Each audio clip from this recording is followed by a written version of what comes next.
नमस्कार दोस्तों, एक बार फिर स्वागत है आपका पुराण कथा संग्रह में। और मैं हूं आपका दोस्त आर्यन। दोस्तों, महाभारत की कथाओं में ऐसी ऐसी घटनाएं छिपी है जो हमारे हृदय को झंझोर देती है। आज मैं आपको एक ऐसा प्रसंग सुनाने जा रहा हूं जब महायोद्धा और गुरु द्रोणाचार्य मृत्यु के बाद स्वयं भगवान श्री कृष्ण के पास पहुंचे और उनसे एक सवाल किया, मेरा क्या दोष था माधव? और श्री कृष्ण का उत्तर सुनकर आपकी आत्मा भी हिल जाएगी। दोस्तों, कुरुक्षेत्र की रणभूमि, चारों ओर रथों के पहियों की गड़गड़ाहट, धनुष की टंकार और शंखनाद की गूंज, कौरव और पांडव युद्ध अपने चरम पर था।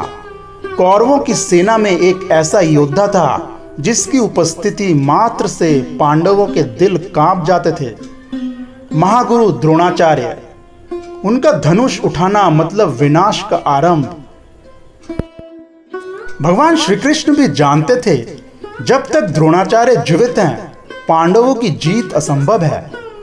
भगवान श्री कृष्ण ने अर्जुन और भीम को बुलाकर कहा, वीरों, द्रोणाचार्य को हराना शस्त्र से नहीं उनकी भावना से होगा। उनका सबसे बड़ा मोह है उनके पुत्र अश्वत्थामा। यदि उन्हें लगे कि अश्वत्थामा मारा गया तो उनका मन टूट जाएगा।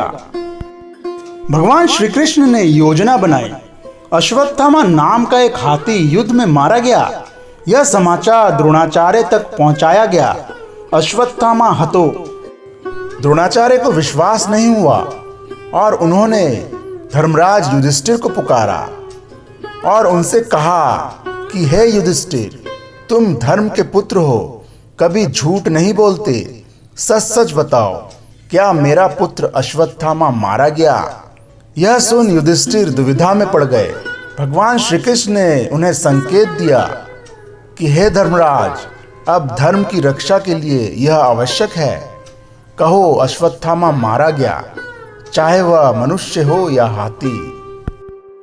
भगवान श्री कृष्ण की ये बातें सुन युधिष्ठिर ने गुरु द्रोणाचार्य से कहा, अश्वत्थामा हतो नरो वा कुंजरो वा, अर्थात अश्वत्थामा मारा गया है, चाहे वह मनुष्य हो या हाथी। लेकिन नरो वा कुंजरो वा शब्द बहुत धीमे बोले ताकि रणभूमि की गड़गड़ाहट में गुरु द्रोणाचार्य तक ये बातें ना पहुंच सके। यह शब्द सुनते ही गुरु द्रोणाचार्य का हृदय मानो थम सा गया। उनकी आंखों में आंसू भर आए। उन्होंने धनुष नीचे रख दिया, कवच उतार दिया और ध्यान में बैठ गए। इसी समय धृष्टद्युम्न ने आकर उनका वध कर दिया। मृत्यु के बाद सूक्ष्म शरीर में गुरु द्रोणाचार्य भगवान श्री कृष्ण के सम्मुख पहुंचे। उनकी आंखों में वेदना थी। गुरु द्रोणाचार्य ने भगवान श्री कृष्ण से आकर पूछा कि हे माधव, मैंने जीवन भर धर्म का पालन किया, शिष्यों को शस्त्र विद्या दी, अपने शिष्य अर्जुन को भी प्रेम से सिखाया, फिर मेरा क्या दोष था कि आपने भी मेरे वध की योजना बनाई? भगवान श्री कृष्ण मुस्कुराए, लेकिन उनकी आंखों में करुणा थी। गुरुवर, आप महान थे, परंतु आपका एक दोष था, पक्षपात और मोह। आप जानते थे कि कौरव अधर्म के मार्ग पर हैं, फिर भी आपने ऋण और सम्मान के मोह में उनके साथ खड़े रहे।